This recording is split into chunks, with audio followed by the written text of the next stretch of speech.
परिचय। मित्रों, कभी आपने विचार किया है कि हम भोजन क्यों खाते हैं? हाँ, बिल्कुल सही, क्योंकि यह स्वादिष्ट एवं ऊर्जा का स्रोत होता है। इस मॉड्यूल में हम खाए जाने वाले विभिन्न खाद्य पदार्थों के बारे में जानेंगे।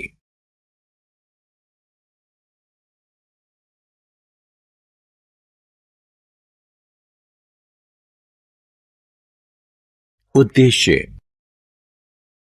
इस पाठ के अंत में हम निम्न करने में सक्षम हो जाएंगे: पोषकों को सूचीबद्ध करना, खाद्य पदार्थों में कार्बोहाइड्रेट, प्रोटीन और वसा का पता लगाना, विभिन्न विटामिनों और उनकी भूमिकाओं का वर्णन करना, शरीर में खनिजों के महत्व को समझना।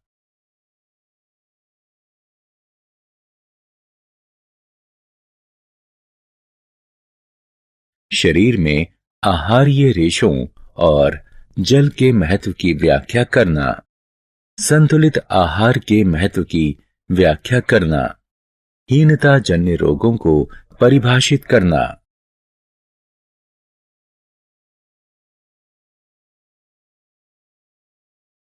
भोजन क्या है? मित्रों, जब हमारी मां हमारे लिए दाल, रोटी, सांभर, इडली, चावल इत्यादि स्वादिष्ट भोजन पकाती हैं, तो हम रोमांचित होते हैं, है ना?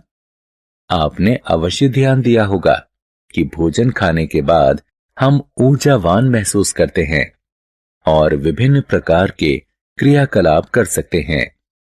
क्या आप इसका कारण जानते हैं?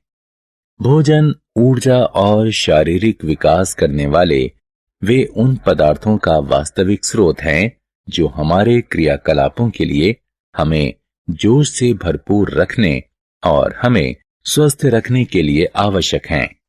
इस तरह भोजन हमारे शरीर के लिए ईंधन का कार्य करता है और हम भोजन के बिना अधिक समय तक जीवित नहीं रह सकते हैं। भोजन के घटक।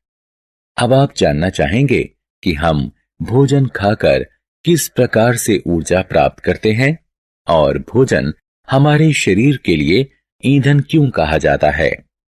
मित्रों, भोजन में मूल रूप से 5 घटक होते हैं। ये कार्बोहाइड्रेट, प्रोटीन, वसा, विटामिन और खनिज हैं। इनको सामूहिक रूप से पोषक कहा जाता है। हमारा शरीर ऊर्जा प्रदान करने के लिए भोजन पचाकर इन पोषकों को अवशोषित करता है। कुछ पोषक हमें बीमारियों से लड़ने में सहायता करते हैं। अब आप समझ सकते हैं कि हमारे माता पिता हमें पोषकों से भरपूर भोजन खाने के लिए क्यों जोर देते हैं। कार्बोहाइड्रेट। क्या आप इस तथ्य को जानते हैं कि प्रत्येक खाद्य पदार्थों में भिन्न भिन्न मात्रा में सभी पोषक पाए जाते हैं और प्रत्येक पोषक हमारे शरीर में भिन्न भूमिका निभाता है। आइए इन पोषकों के बारे में एक एक करके विस्तार से जानें। सबसे पहले कार्बोहाइड्रेट के बारे में जानें। कार्बोहाइड्रेट जीवित कोशिकाओं के लिए जरूरी संरचनात्मक घटक का निर्माण करता है। वे प्राणियों के लिए ऊर्जा का प्रमुख स्रोत है। कार्बोहाइड्रेट में शर्करा, स्टार्च, फाइबर इत्यादि शामिल हैं। वे मुख्य रूप से गेहूं, चावल, आलू और मक्का में पाए जाते हैं। प्रोटीन। आपने अवश्य देखा होगा कि जो बच्चे दूध नहीं पीते हैं वे कमजोर हो जाते हैं और उनका शारीरिक विकास भी कम होता है, क्योंकि दूध में वृद्धि के लिए जरूरी प्रोटीन होते हैं। हमारे आहार में मांस, मछली, अंडा, दाल, पनीर और सोयाबीन प्रोटीन के कुछ महत्वपूर्ण प्रमुख स्रोत हैं। प्रोटीन का प्रमुख कार्य ऊतकों का निर्माण एवं क्षतिग्रस्त ऊतकों में सुधार करना है। कार्बोहाइड्रेट के अभाव में प्रोटीन को ऊर्जा के स्रोत के रूप में इस्तेमाल किया जाता है।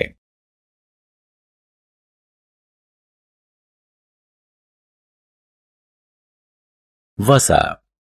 मैं जानता हूं कि आप सभी को पिज्जा, बर्गर, पनीर इत्यादि बहुत पसंद हैं, लेकिन आपके मम्मी पापा ये सब नियमित रूप से खाने से रोकते हैं क्योंकि इनमें भारी मात्रा में वसा होता है। वसा हमें ऊर्जा प्रदान करता है। यदि हम इस ऊर्जा का इस्तेमाल नहीं करते हैं तो हमारा शरीर भविष्य में इस्तेमाल करने के लिए बॉडी फैट के रूप में भंडार बना लेता है। यही कारण है कि अधिक चिकनाई वाली चीजें खाने वाले लोग मोटे हो जाते हैं। वसा के प्रमुख स्रोतों में घी, मक्खन, पनीर और दूध है।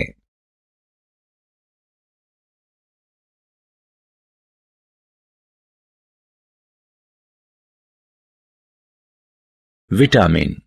मित्रों, जब आप बीमार होते हैं और डॉक्टर के पास जाते हैं तो वह आपको हल्के भोजन के साथ फल खाने के लिए कहते हैं क्योंकि हमारे शरीर की अधिकांश प्रक्रिया में फलों एवं सब्जियों में उपस्थित विटामिनों की जरूरत होती है।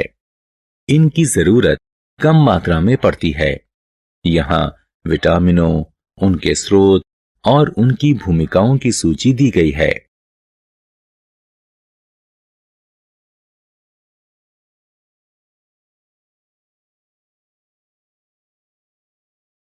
खनिज। आपने खनिज से भरपूर खाद्य पदार्थों के विज्ञापन अवश्य देखे होंगे। आइए अब हम देखें कि वे क्यों इतना महत्वपूर्ण हैं। पौधों को वृद्धि के लिए खनिजों की जरूरत है। इसके अतिरिक्त हमारे शरीर में सभी रासायनिक प्रक्रियाओं के लिए अल्प मात्रा में खनिजों की जरूरत होती है।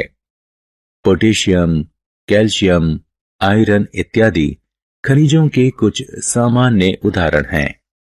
आइए हम अगली तालिका में खनिजों के स्रोतों और उनकी भूमिकाओं के बारे में कुछ और जानें। आहार्य रेशे।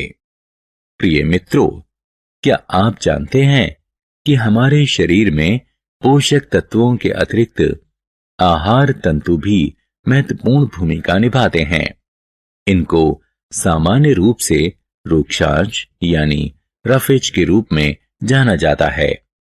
यहां आपके लिए यह जानना जरूरी है कि रूक्षांश हमारे शरीर को कोई पोषण नहीं प्रदान करता है, लेकिन इसका आयतन बढ़ा देते हैं। ये केवल पौधों में पाए जाते हैं।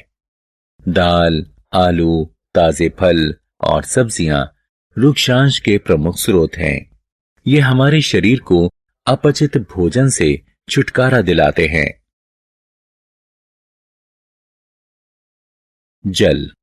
आइए अब हम जल के बारे में जानें, जो हमारे भोजन का भी महत्वपूर्ण घटक है।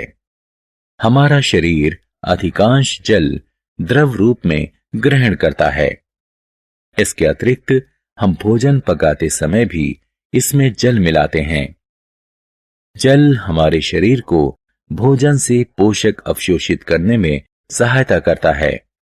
यह हमारे शरीर से कुछ अपशिष्टों को पेशाब एवं पसीने के रूप में बाहर निकालने में भी सहायक है।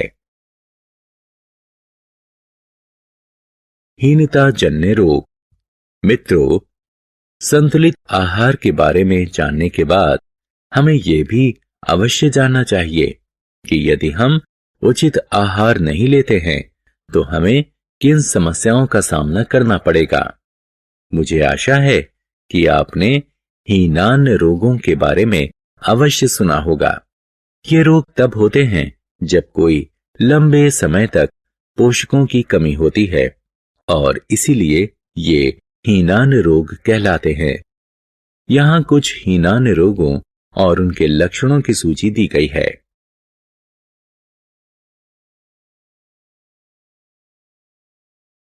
यहाँ कुछ हीनान रोगों और उनके लक्षणों की सूची दी गई है। सारांश। आइए हमने जो कुछ सीखा है उसे संक्षेप में दोहराएं। हमारे भोजन में प्रमुख पोषक कार्बोहाइड्रेट, प्रोटीन, वसा, विटामिन और खनिज होते हैं। इसके अतिरिक्त भोजन में आहारीय रेशे एवं जल भी होते हैं। कार्बोहाइड्रेट और वसा हमारे शरीर को प्रमुख रूप से ऊर्जा प्रदान करते हैं। प्रोटीन और खनिज हमारे शरीर के विकास के लिए आवश्यक है। विटामिन हमारे शरीर को बीमारियों से बचाते हैं। संतुलित आहार हमारे शरीर के लिए आवश्यक समस्त पोषक उचित मात्रा में प्रदान करता है तथा साथ ही साथ रूक्षांश और जल भी प्रदान करता है। अगर हमारे भोजन में एक या अधिक पोषकों की कमी लंबे समय तक बनी रहे तो यह कुछ प्रकार की बीमारियों या डिसऑर्डर का कारण बन सकता है। इस प्रकार की बीमारियां हीनान रोग कहलाती हैं।